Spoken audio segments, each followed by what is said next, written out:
What's going on, guys? Austin here, and in this video, we are going to be taking a look at what the final guess of the 2022 NFL Draft is going to look like. This is what I think is going to happen, or what I think is the closest thing that's going to happen. So, without further ado, the Jags are on the clock, and who are they going to take? There's been a lot of speculation at what the Jags are going to do throughout most of the season, the college season at least. Kayvon Thibodeau was looked at as the number one prospect. Aiden Hutchinson slowly took over. Currently, right now, Trayvon Walker, the Georgia defensive end, is the odds-on favorite, according to Vegas. I think it's still a smokescreen. It's going to be Aiden Hutchinson. I mean, you see the reasons why. He's 6'6", 260 pounds. He has a 9.88 relative athletic score. That's the third best of all defensive ends. He had the most college production. He's the most pro ready. And as far as his comp, I think the best outcome for him is he could end up being like a TJ Watt type of player. I don't think that he is going to be the best, but I think that if you catch fire in a bottle with him, that's what he's going to end up looking like. So now the Lions, who do they go for? They've got Kayvon Thibodeau.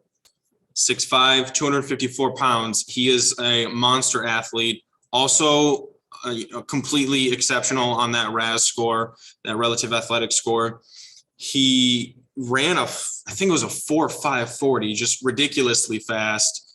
He put up some decent numbers. Didn't play every single game of his college career. That's his knock. They want to know how committed he is when it comes to combined athleticism and production. He's the best overall defensive end edge rusher in this draft.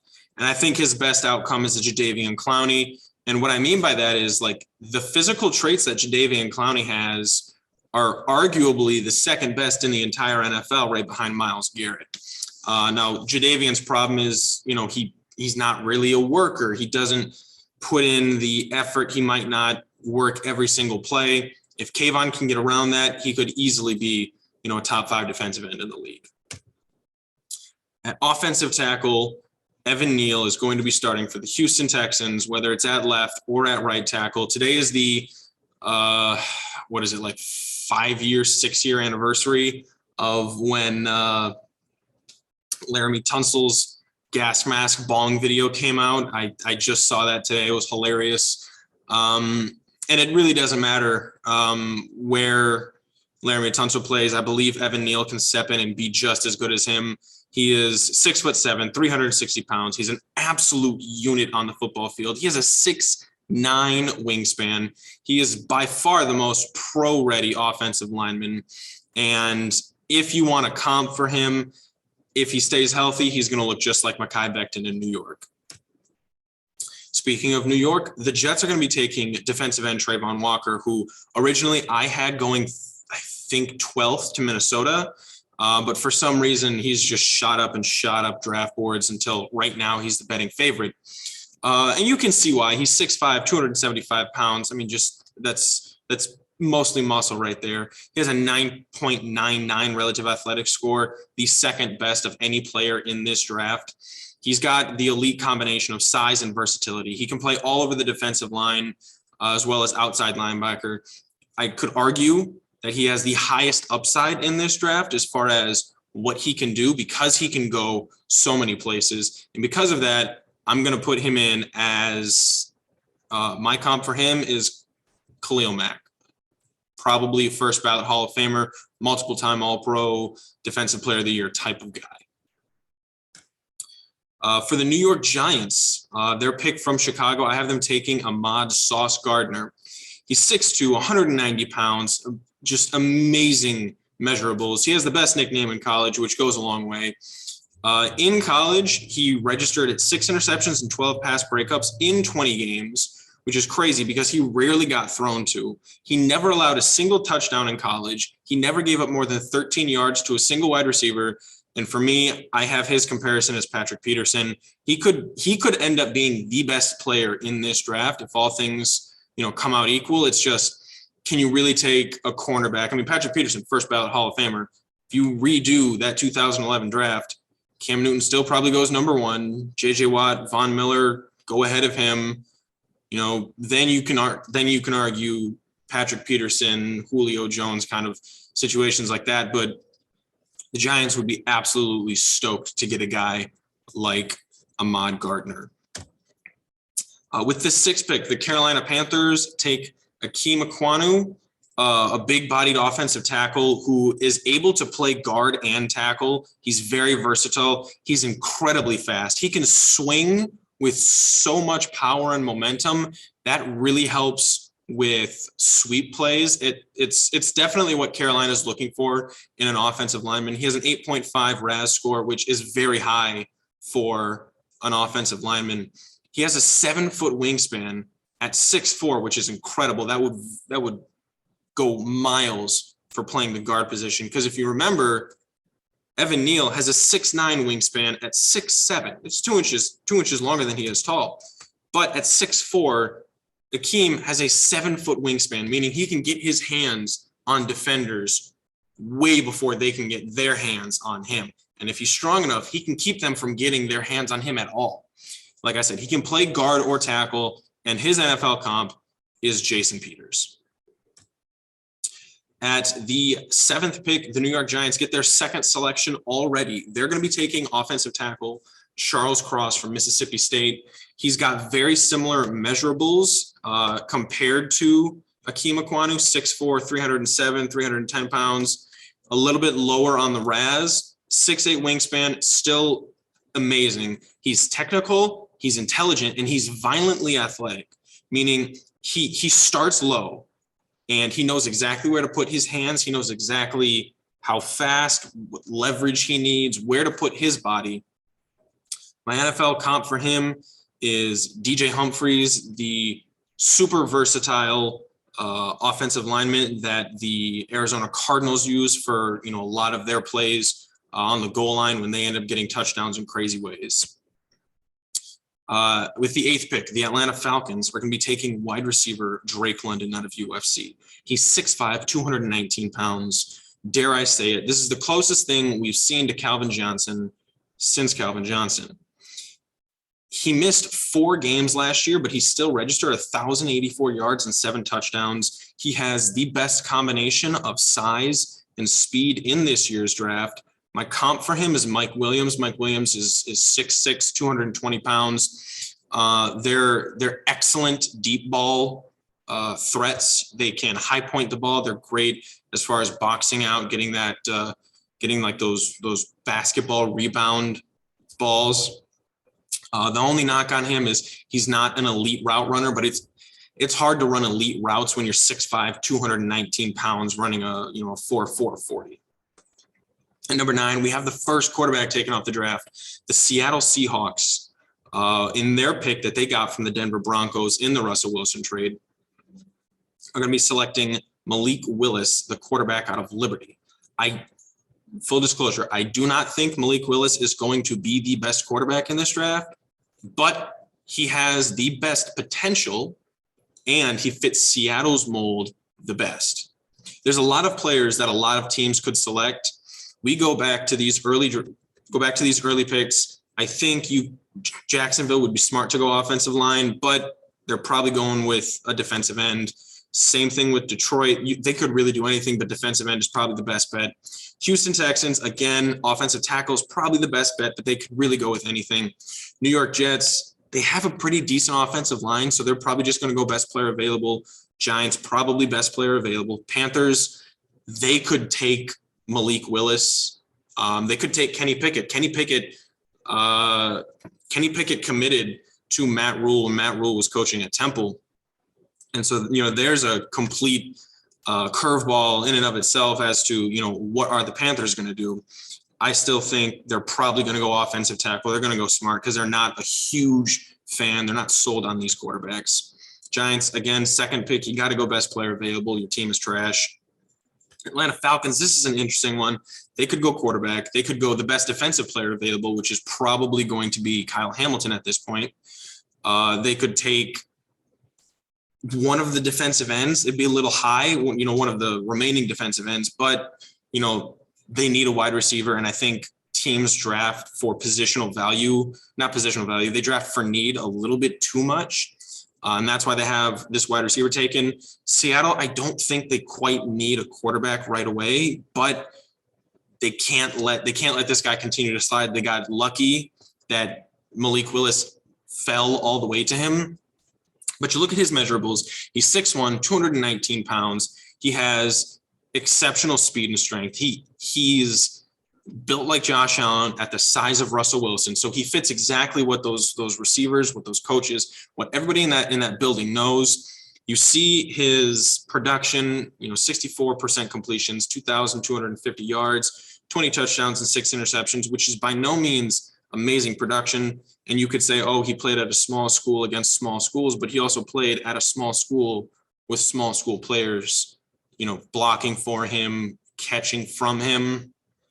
Get him to the NFL, get him a DK Metcalf, get him a Tyler Lockett. I don't know if they still have Gerald Everett, but you put those pieces around him. You could argue that they could go offensive line, but because the 3 best offensive tackles are taken, and I think there's a decently big gap between 3 and 4, Malik Willis is probably the pick here for the Seattle Seahawks. The Jets, I have them helping out their quarterback, Zach Wilson, with a wide receiver. He's 6'1", 180 pounds, and he is explosive at the snap. He's not incredibly fast, but he runs really, really good routes that help him get off and get space. He is the most pro-ready wide receiver. That should say wide receiver, not offensive line. Clearly a mistake on my part. But this last year, he had 79 catches for 1,572 yards, 15 touchdowns, and an average, which averages out to 19.9 yards per catch. He's very Stephon Diggs-like. He's a little taller. He runs a little bit better routes, and his straight line speed is a little better. I don't know if his hands are as good as Diggs' hands, but that's the comp right there. And we all know what Diggs did for Josh Allen, so let's see what Jameson Williams can do for Zach Wilson. I think the Jets probably go best wide receiver available because they already grabbed their defensive end, Trayvon Walker. And I don't think there's a defensive player that you could convince them to take above Jameson Williams. The Washington Commanders, however, are going to be taking that defensive player, that next best defensive player, Kyle Hamilton, the safety out of Notre Dame. He is huge. He's 6'4", 220 pounds. Like that's a slightly below average linebacker right there. But his RAS score is a 9.32. He has incredible athleticism, although his combine 40 was a little slow. You look at his game tape, he's instinctive, he's explosive, he blows up plays. Last year, he registered 63 tackles, 5 interceptions, 12 pass breakups, or not last year, but in the last 24 games. And my NFL comp for him is Jamal Adams because of that combination of size, height, and speed. Some of his issues remain in that he can cover, but there are some times when if he's asked to play cornerback, he will get burned because he's a bigger body, right? You ask him to play a strong safety, he will eat the offense for lunch. But if you put him in that free safety spot where he needs to cover ground, there could be a little bit of an issue there. If he loses, 5-10 pounds and maintains his muscle, body fat percentage, everything like that, he could end up becoming very dangerous. At number 12, I have an interesting pick. Derek Stingley Jr., the cornerback out of LSU, he will tell you that he's the best cornerback in this draft. Now, I have him going to Minnesota, a little bit of pairing. Derek Stingley, the LSU boy, rookie, goes and learns from Patrick Peterson, the former LSU high draft pick back in 2011. And his measurables look a lot like Patrick Peterson, not quite as productive in college. But he's 6 foot, 190 pounds. He is an incredible athlete with elite footwork. The knock on him is that he had a better 2019 season than he did 2021 season. And he's just kind of coasting. Part of that has to do with the fact that, he was projected to be the best cornerback out of the draft after his rookie season, after his freshman year at LSU. And so you could argue that he turned his head to the draft 2 years early. My comp for him is AJ Terrell. He's built incredibly similar. If he can stay healthy and stays motivated, he could end up being statistically the best cornerback in the draft that, people don't even realize he's that good.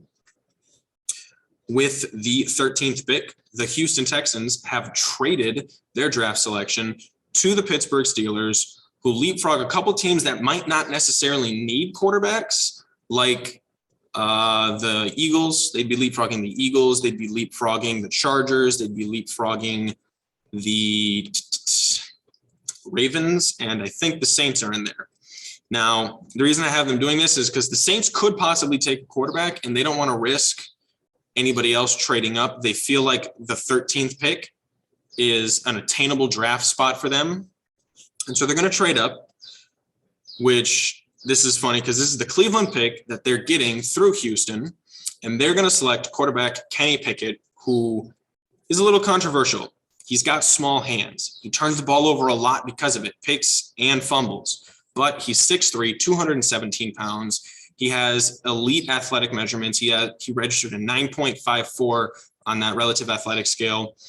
He completed 61% of his passes in college for almost 8,000 yards. The knock, though, 29 touchdowns to 25 interceptions, along with 568 rushing yards and 15 rushing touchdowns. My comp for him is Marcus Mariota with tiny hands. Marcus Mariota, who we all know had a lot of potential, never realized it. But at this point, if you're Pittsburgh, you're taking a guy that had a lot of potential that never realized it, that also has a serious flaw. And that is he's going to be prone to turn the football over. Now, Pittsburgh, over the last 18 years, had a quarterback that was prone to turn the football over, and they didn't care. They had their guy.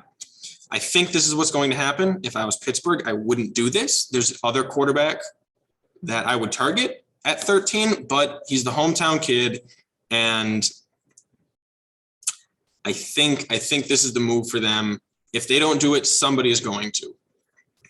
I read a report today that said Seattle may be looking to trade back with a team who's trying to move up to either grab a wide receiver or a quarterback. So there's a possibility that Seattle at 9, who went, just a couple pick or just right after Atlanta, say if Atlanta takes a quarterback that Seattle wants, Seattle could end up trading back with a team like Pittsburgh, who wants a quarterback, or the Eagles or the Saints, who want wide receivers. That's going to be something interesting to watch out for. But for now, we're saying the Pittsburgh Steelers trade up above everybody else to grab their quarterback. With the 14th pick, the Baltimore Ravens select Chris Olave, the wide receiver out of Ohio State. Now, I like Chris Olave more than most receivers in this draft class because I think he has the best combination of route running, hands, quick step off the line. He's 6 foot, 187 pounds, which is like a perfect model for today's wide receivers. Throughout college, he had 1,766 yards, 22 touchdowns, which isn't an elite career, but he didn't ever get the starting nod until all of the great guys. I mean, he played on the same team as Terry McLaurin. What are you going to do? He registered an 8.67 RAS score, which isn't fantastic, but it's good enough to get you what you want. And my comp for him is he is going to look a lot like Keenan Allen. He's a little smaller, but if he bulks up, works on some straight line speed with the new muscle that he adds, he's Keenan Allen, and that's good. At 15, the Philadelphia Eagles, with their Miami Dolphins pick, they're going to select Garrett Wilson, the next Ohio State wide receiver, because there's only one of the top 4 wide receivers left. And I believe that they wanted or would have taken a defensive end or an offensive lineman here, because there's a couple, great linemen left, offensive and defensive, but there's only one great wide receiver left. Now, Garrett Wilson is probably the most pro ready.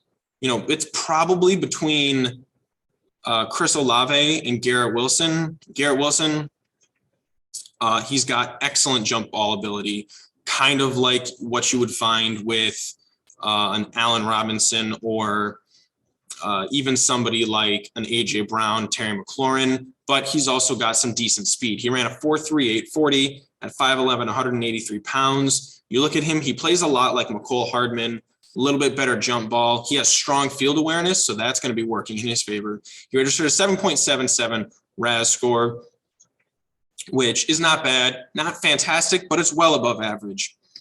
And the Eagles, they go for the trifecta, they go for the hat trick, 3 wide receivers taken in the first round in 3 consecutive drafts.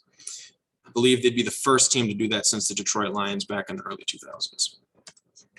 At 17, the Chargers are ecstatic that Devin Lloyd falls to them. This is who I would take if I were them, and this is who I believe they will take. They need help in the run defense, and while Devin Lloyd is probably not as good as a run defender as Nakobe Dean is, he's the best linebacker in the draft all the way around. He's 6'2", 237 pounds, which is very good size for that height. He registered a 9.58 RAS score, which I don't know if you guys know, it's out of 10.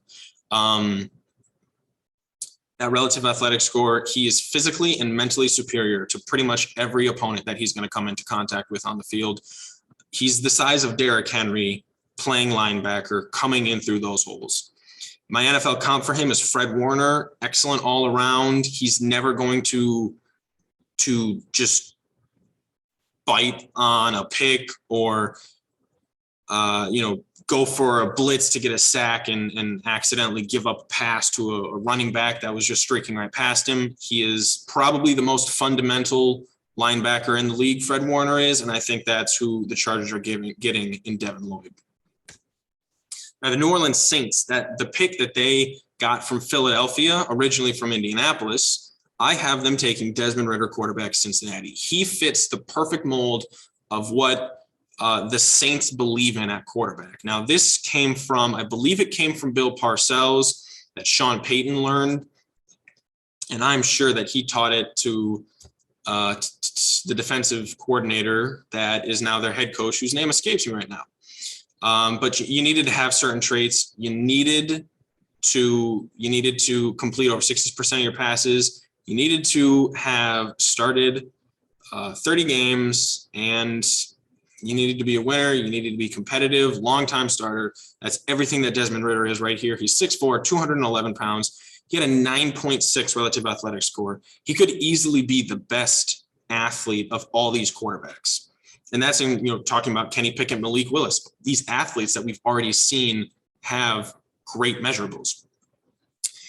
He has an incredibly strong arm, not entirely the most accurate quarterback. I believe he's about 61% completion percentage, which isn't great, but those are things you can work on. He started for 40 games while at Cincinnati. He has a strong field awareness, but not a great pocket presence. So again, things that you can learn, things that you can develop, accuracy and pocket presence. I wonder who in the New Orleans area would be able to teach him some accuracy and pocket presence. It's a great fit.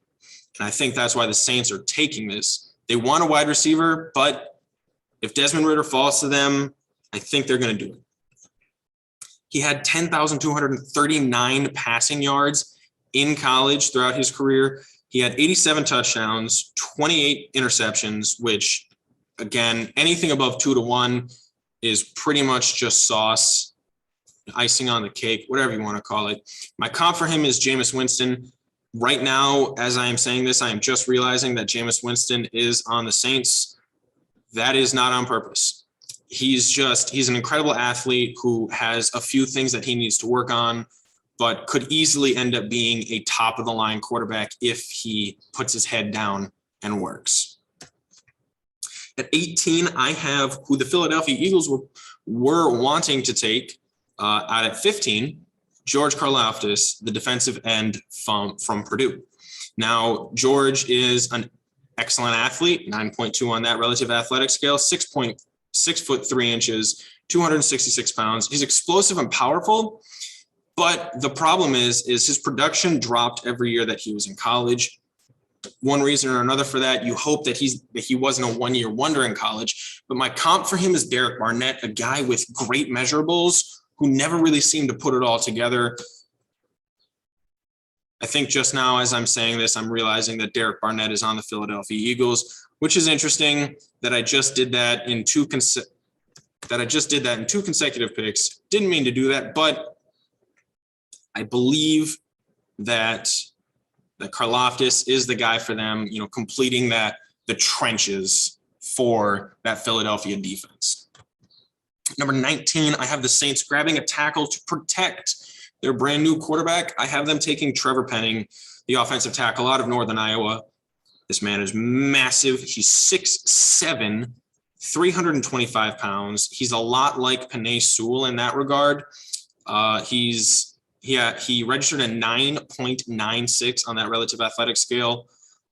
He's incredibly powerful at the point of attack. As soon as that ball is snapped, he is up and he is angry at his man. He has amazing straight line burst, which will help in that running game. I think Alvin Kamara needs that kind of help in the running game, which is why Trevor Penning is a good pick for this Saints team.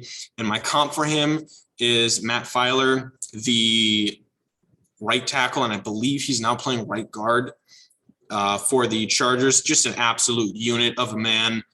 That's who this guy is going to shape out to be for the New Orleans Saints. At pick number 20, I have the Houston Texans going offensive line again. So they grab Evan Neal at 3, the best tackle in the draft, and now they're going to go with the best interior offensive lineman in the draft in Zion Johnson. Coming out of Boston College, he's 6'2", 314 pounds, which that's almost exactly what you want in a guard. Somebody who's a little shorter, can get up underneath, work the leverage. 314 pounds is still huge. Incredibly athletic. He can work with the sweeps. He would fit perfectly in the Shanahan system. He would fit perfectly in the Walsh system. And it's, I know that they're not running those systems in Houston, but the point is he's versatile and he's useful. He is a run blocking machine. He can play in the gap or in the zone schemes on that run defense. He has amazing hand placement. And because of that, my comp for him is Kevin Zeitler, the interior offensive lineman / center, whatever you want to call it. This guy's a beast. At 21, I have the New England Patriots most patriot pick. I believe that this is who they will go. What evidence do I have? None, except for that they just lost their guard Shaq Mason, and Tyler Linderbaum out of Iowa is an interior offensive lineman who can play center and he can play guard. He's 6'2", 296 pounds, which is good for center, and it's decent for guard. He's athletic. He's fluid. He's got great hips. He can turn. He's got great footwork. He's always moving. He's always pushing the play ahead. He's got great play speed. You watch him. He plays hard on every down. And my NFL comparison for him is Quentin Nelson. At pick 22, I have the Green Bay Packers going with Jordan Davis. Now, the Packers would like to take one of the top 4 wide receivers here, but they're all gone. And so what they do is they grab a guy that can help them with their toughness. They were not good stopping the run this year at all. Jordan Davis, the defensive tackle out of Georgia, who weighs in at 6'6", 341 pounds, and is likely – he weighed in at 341 pounds when he went to Georgia. We believe that he could be up to 360 right now. He scored a 10 on the relative athletic score, literally a perfect score. He has abnormal speed and athleticism for a 350-pound body. He's a strong nose tackle who very well could possibly play all 3 downs in the NFL. I don't know who you'd want to compare him to, a Haloti Ngata, a Vince Wilfork.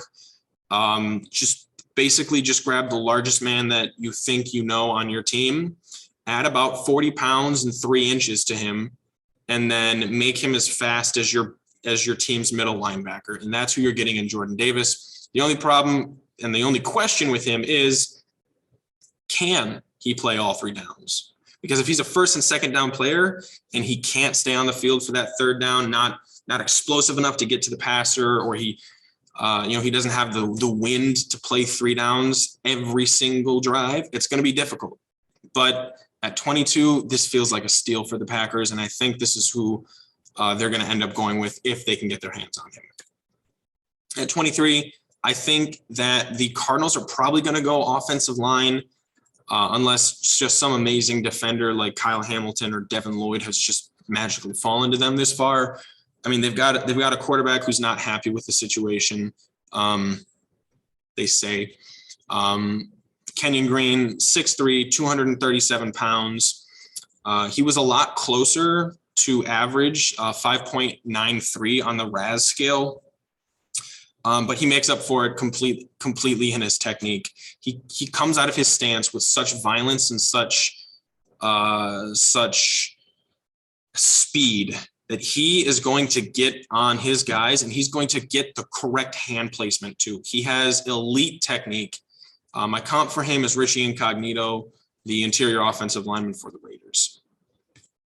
And pick number 24, I have the Dallas Cowboys doubling down at pass rusher. Micah Parsons is a linebacker, but he really plays a pseudo defensive end, kind of like when what's his name? Kind of like when Khalil Mack was on the Raiders. He was considered a linebacker, didn't really play much inside linebacker. He played a lot of outside linebacker, and that's what we're going for here in Jermaine Johnson. He is going to end up replacing Greg Hardy, the guy who left. And I mean, let's be real here. The guy that they paid a lot of money, can't even think of his name, but DeMarcus Lawrence, they paid him way too much money. He's not producing. They need pass rush. They need a cornerback. But this guy is so good. He's too good to pass up. It's possible that Jermaine Johnson could go in the top 12 picks. So getting him at 24 feels amazing. He's 6'4", 254 pounds. He had a 9.23 on that relative athletic scale, which is just a nerd's way of compiling all your athletic skills together and saying, where do you rank 1 to 10 or 0 to 10 rather, probably. He's versatile with a high motor. You're going to notice that he plays hard. He's got his hand in the dirt pretty much every play. He collected 70 tackles, 17 and a half tackles for loss, 11 and a half sacks, 2 forced fumbles, and 1 fumble recovery over his last 20 games, which is like a season and a half, about a little bit less than that. And my NFL comp for him happens to be Micah Parsons. I did notice that they were on the same team, but it works out. That was a mistake. At pick number 25, I have the Buffalo Bills going with cornerback Trent McDuffie out of Washington. He's a guy who possibly could have gone a lot higher than this if there hadn't just been, so many defensive linemen and offensive linemen in this draft. Trent McDuffie is 5'10", 193 pounds, so he's a little bit more of an old school cornerback as far as that height. He's a lot closer to the size of, the 2010s, 1990s cornerbacks than he is, the 2020s, 20-teens. But at 5'10", 193 pounds with a relative athletic score of 9.49, he's got it all put together. He's explosive. He can jump. He started at Washington all 11 games or however many they played as a true freshman. And so because of that, he's got the miles, he's got the hours put in that he can play cornerback at a high level. Going for the Buffalo Bills, they have an elite secondary. They've got Micah Hyde, they've got Jordan Poyer, they've got Tre'Davious White on the other side. Now you grab Trent McDuffie, who my comp for him is Jair Alexander, and that's a recipe for disaster for any passing offense coming into Buffalo. At pick number 26, I have the Tennessee Titans going with Nakobe Dean.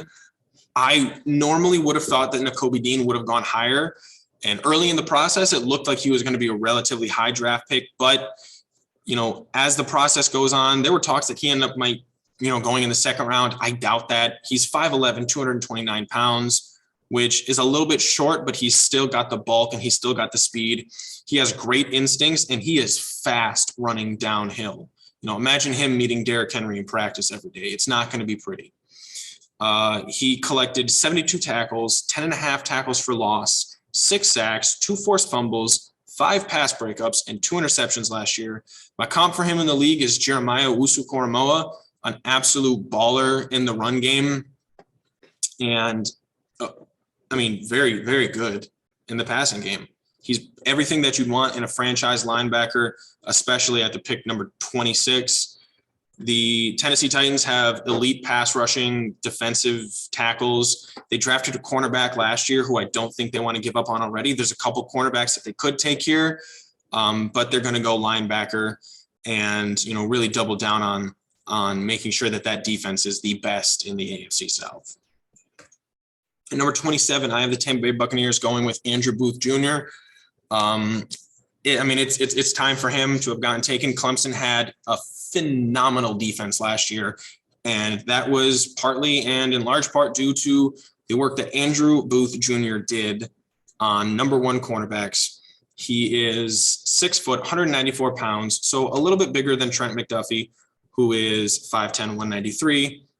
He's 6 foot, 194. He's long. He's rangy. He has an innate instinct to know where the ball is. He has incredible hands, and he's got great high point ability, which means he's going to get interceptions if they throw the ball his way. Last year, he had 5 pass breakups and 2 interceptions, which is incredible because he never got passed towards. And my comparison for him is Janoris Jenkins in the NFL. I don't even know if Janoris is still in the league, but that's who this guy is looking for.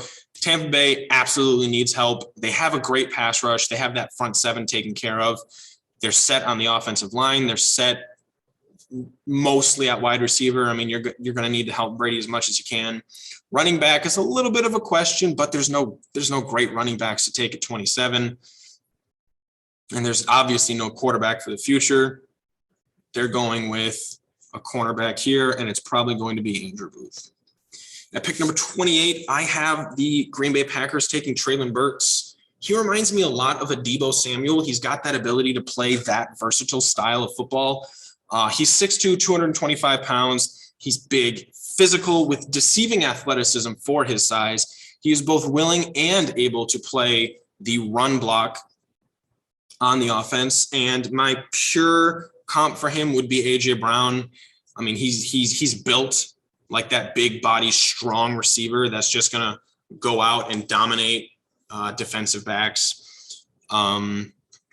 Green Bay gets lucky that he falls to them, and I think that they would take him. There's not a lot of teams between, say 14 and 28 that are really desperately looking for a wide receiver. You could argue that if Pittsburgh doesn't trade back, they could go wide receiver.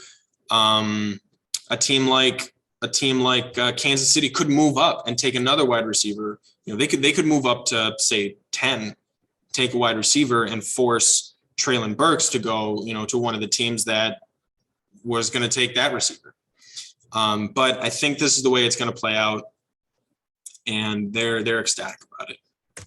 Speaking of Kansas City, I have them with their back-to-back picks. They're going to be taking defensive tackle Devontae Wyatt from Georgia and Michigan safety Daxton Hill. Now, it was funny. I originally had them taking Michigan defensive lineman David Ojabo and Georgia safety Lewis Seen, but I thought that this might end up being the way that they want to go.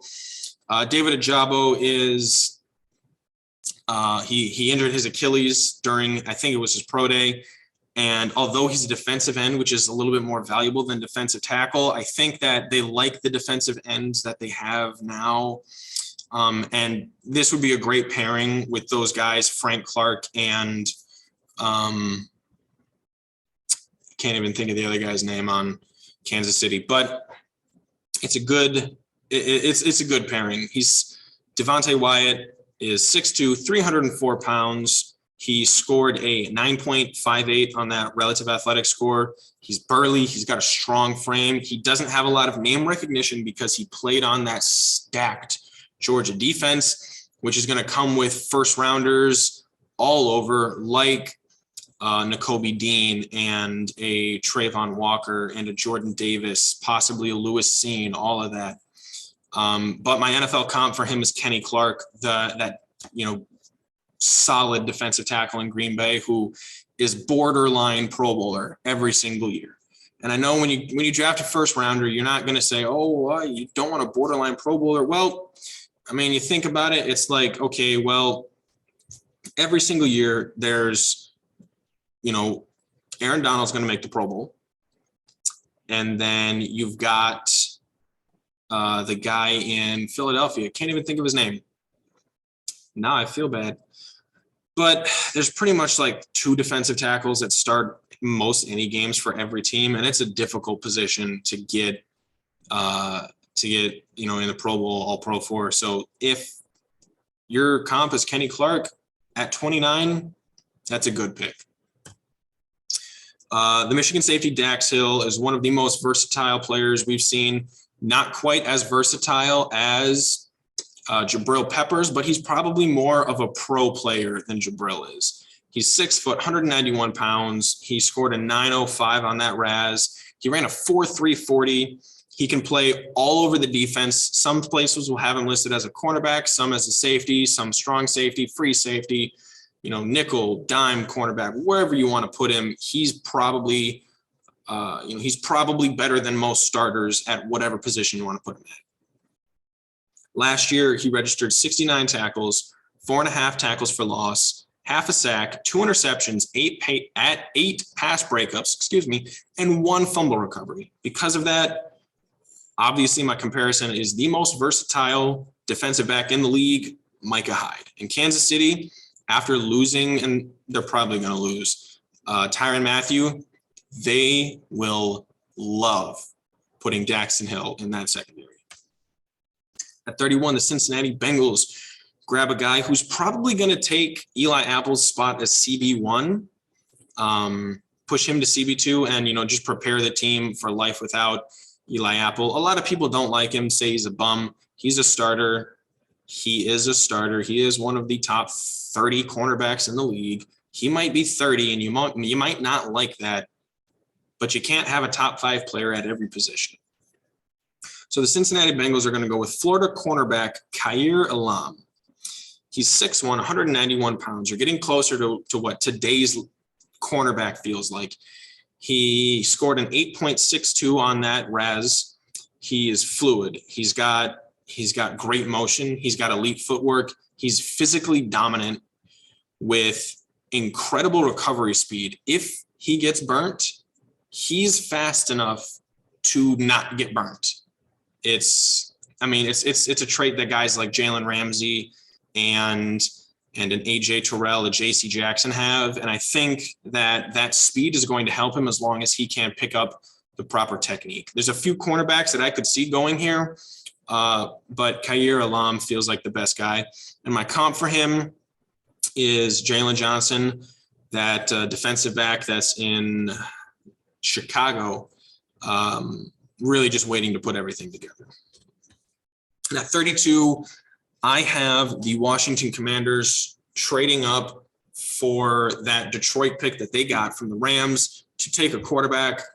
I could see anybody doing this for a multitude of reasons. I could see somebody trading up for pick 32 to draft David Ojabo just so they can have that extra year of eligibility, so they can have that extra year on the contract, because he's probably going to miss 15 games this year.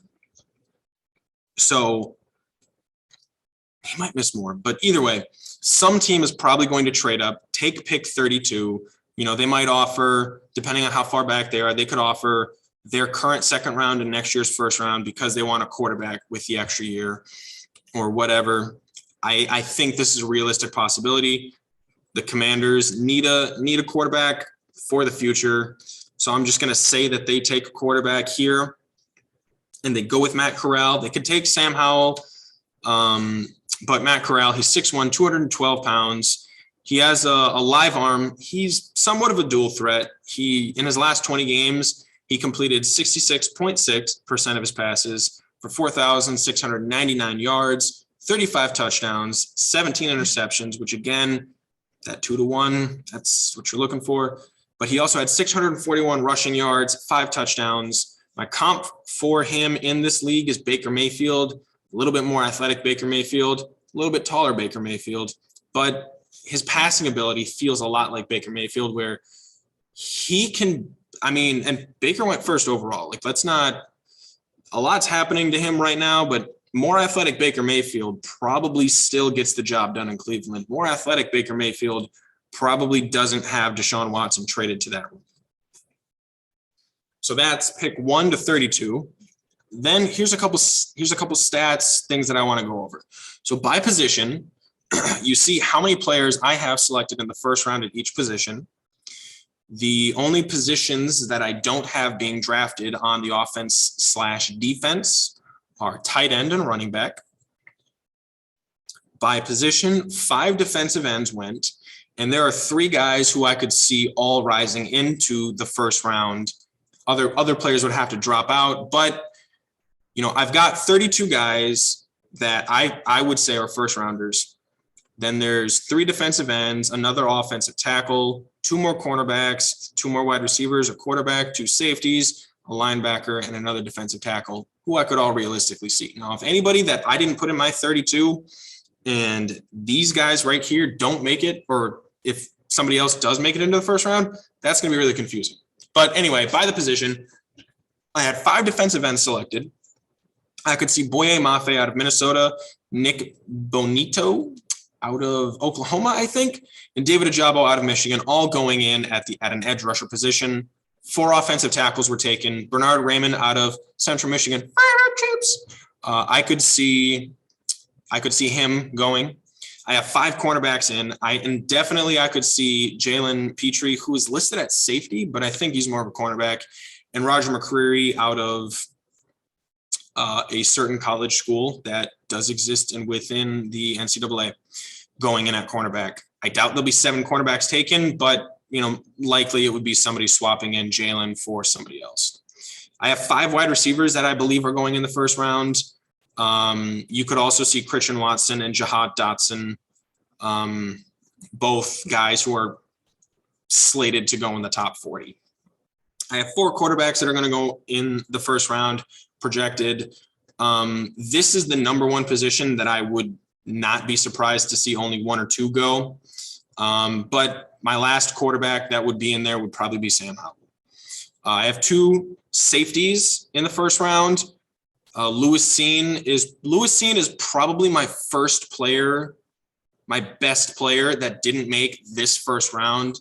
It would either be him or David Ajabo. But I could also see Jaquan Brisker going in the first round. 2 linebackers made it, Quay Walker on the outside. I had 3 interior offensive linemen, that should say IOL, not OIL. And I really don't think there's another one that could make it. And then I have 2 defensive tackles going in the first round. And the only other one that could possibly realistically make it in is Purian Winfrey. Otherwise, that is my first round. That is what I think will happen. It's going to be great to see what happens tomorrow, to see how wrong I am, or, whatever goes on. But nonetheless, be sure to like and subscribe. Let me know who your team takes. Let me know who you wanted your team to take. Throw out your predictions, throw out your projections. Who do you think is going to be the best player at each position? Make sure to follow our Instagram. It's on all those slides back there. And make sure to like and subscribe so you can stay up to date on all of our future content.